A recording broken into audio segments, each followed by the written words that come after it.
Well, I have a question to ask humanity.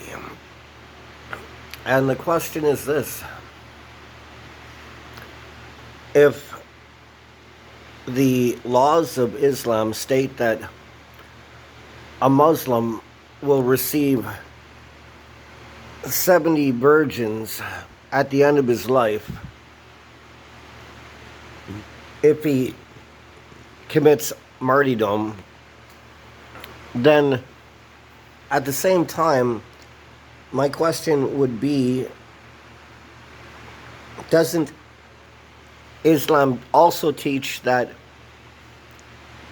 only men are in heaven?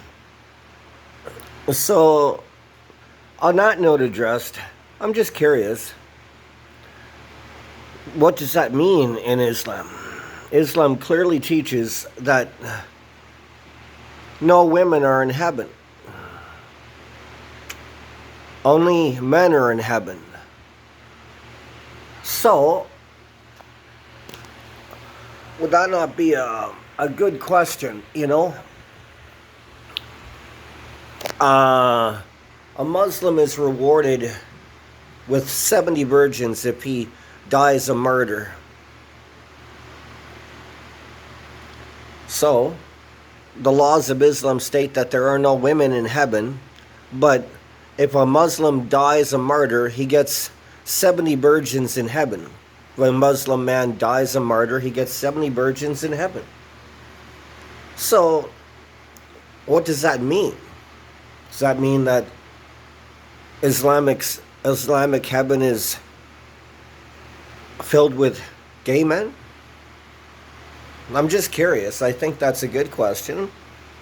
And why nobody has ever asked that question is pretty well beyond me. Since the formation of Islam has taught that a Muslim man, if he dies a martyr, will receive 70 virgins in heaven. And yet at the same time, Islam also teaches that no women are in heaven. So, I think that's a very good question. Does that mean that the 70 virgins that a Muslim martyr receives are all gay men waiting for their Muslim martyr to come and be with them in joyful ecstasy? I'm just wondering, what does that mean? I think that's a good question, and nobody addresses that question, because what I just said is clearly the facts of Islam. Like, that's clearly factual according to Islam.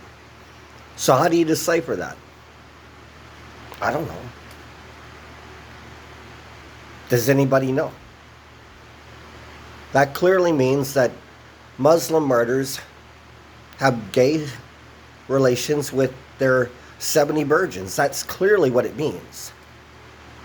So I'm just wondering why Islam has never addressed that properly.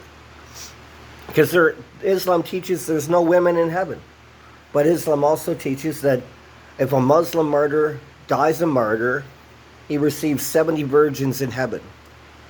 So put 2 and 2 together and you come up with 4. What is that? It's pretty cut and dry as far as I can see. So I'm just wondering why nobody else has ever asked why Islam teaches that. I think that's a good question that nobody ever addresses. Anyways, so the Muslim martyrs are gay then. Okay, that's fine. That's their business, right? But I think it's a good question that they teach that Islam also teaches that to be gay is evil, and a gay man will not be saved.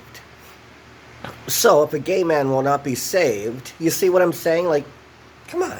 If a gay man will not be saved in Islamic teachings, and Islam clearly teaches that to be gay is evil. You're not going to be saved if you're gay.